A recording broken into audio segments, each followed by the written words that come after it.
ನಮ್ಮ ಭಾವನೆಗಳನ್ನು ಅರ್ಥ ಮಾಡ್ಕೋಬೇಕು. ನಾವೇನು ಮಾಡಬಾರ್ದು, ತಪ್ಪೇನು ಮಾಡಿಲ್ಲ. ಅಂದ್ರೆ ನೀವು ಸಭಾಧ್ಯಕ್ಷರ ಬಳಿ ಹೋಗಲ್ಲ, ಅವರೇ ಅರ್ಥ ಮಾಡ್ಕೊಂಡು ಮಾಡಬೇಕು ಅಂತ ನೀವು ಹೇಳ್ತಿರೋದು? ನಾವು ಅವ್ರ ಹತ್ರ ಹೋಗ್ತೀವಿ ಅಂತ ಹೇಳ್ತಾ ಇದೀವಲ್ಲ, ಅರ್ಜಿಯನ್ನು ಕೊಡ್ತೀವಿ. ಈಗ ಅವರ ಇದ್ದಾಗ ಅವರಲ್ಲಿ ಹೋಗಿ ಅರ್ಜಿಯನ್ನು ಕೊಡುವಂಥದ್ದಾಗುತ್ತೆ. ಅರ್ಜಿಯನ್ನು ಇವತ್ತು ಯಾವ ಆಧಾರಿತವಾಗಿ ಏನು ಕಾನೂನು 348 ಅಂದ್ರೆ ಏನು, ಅವ್ರು ಯಾವ ಅಡಿಯಲ್ಲಿ ಮಾಡಿದಾರೋ ಅದರ ಅಡಿಯಲ್ಲೇ ನಾವು ಪ್ರಶ್ನೆ ಮಾಡುವಂಥದ್ದಾಗುತ್ತೆ. ಹಾಗಾಗಿ ಇವೆಲ್ಲವನ್ನು ಪುನರ್ ಪರಿಶೀಲನೆ ಮಾಡಲಿಕ್ಕೆ ಸಾಧ್ಯವಿದೆ.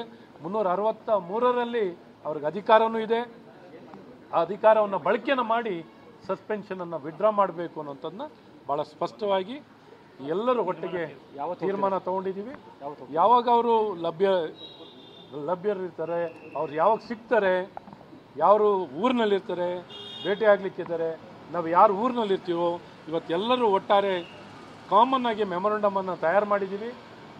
ನಮ್ಮ ಪ್ರತಿಪಕ್ಷದ ನಾಯಕರು, ನಮ್ಮ ರಾಜ್ಯ ಅಧ್ಯಕ್ಷರನ್ನು ಅವ್ರನ್ನೂ ಸಹ ಜೊತೆಯಲ್ಲಿ ಕರ್ಕೊಂಡೋಗಿ ಭಾಳ ಸ್ಪಷ್ಟವಾಗಿ ಅವ್ರನ್ನ ಮನವರಿಕೆಯನ್ನು ಮಾಡಿ ಇದನ್ನು ಪುನರ್ ಪರಿಶೀಲನೆ ಮಾಡಿಸೋ ರೀತಿಯಲ್ಲಿ, ಹಿಂದೆ ಪಡೆಯೋ ರೀತಿಯಲ್ಲಿ ನಾವು ಒತ್ತಾಯನ ಮಾಡ್ತೀವಿ ಅಂತ ವಿಶ್ವಾಸ ಇದೆ. ಅವರು ಹಿಂದೆ ಪಡಿತಾರೆ ಅಂತ ವಿಶ್ವಾಸನೂ ನಮ್ಮ ಸದನದಲ್ಲಿ ನಡೆದಿರುವಂಥದ್ದು. ಸದನದಲ್ಲೇ ಸಭಾಧ್ಯಕ್ಷರೇ ಇತ್ಯರ್ಥ ಸಭಾಧ್ಯಕ್ಷರೇ ಮಾಡಿ ಹಿಂದೆ ಪಡೀಲಿ ಅಂತ ನಾವು ಈ ಸಂದರ್ಭದಲ್ಲಿ ಒತ್ತಾಯ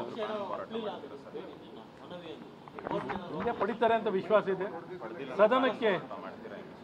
ಮತ್ತು ನಮ್ಮಲ್ಲೂ ನಮ್ಮ ಸದಸ್ಯರಲ್ಲೂ ಇವತ್ತು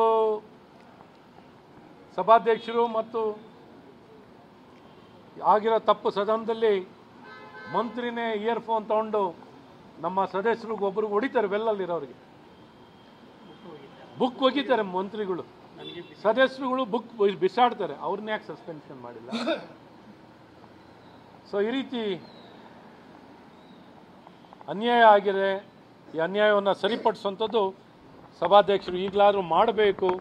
ಸದನದ ಸದಸ್ಯರ ಹಕ್ಕನ್ನು ಕಾಪಾಡುವಂಥದ್ದು ನಿಮ್ಮ ಕರ್ತವ್ಯ. ಇದನ್ನು ಕಾಪಾಡುವಂಥ ಕೆಲಸ ಮಾಡ್ತೀರಾ ಅಂತ ವಿಶ್ವಾಸ ಇದೆ ಅಂತ ಸಂಪೂರ್ಣ ವಿಶ್ವಾಸದೊಂದಿಗೆ ನಿಮ್ಮನ್ನು ಭೇಟಿಯಾಗಿ ಇನ್ನು ಪುನರ್ ಪರಿಶೀಲನೆ ಮಾಡಬೇಕು ಅಂತ ಒತ್ತಾಯವನ್ನು ಮಾಡಿ ನಾವು ಅರ್ಜಿ ಕೊಡುವಂಥ ಕೆಲಸ ಆಗುತ್ತೆ.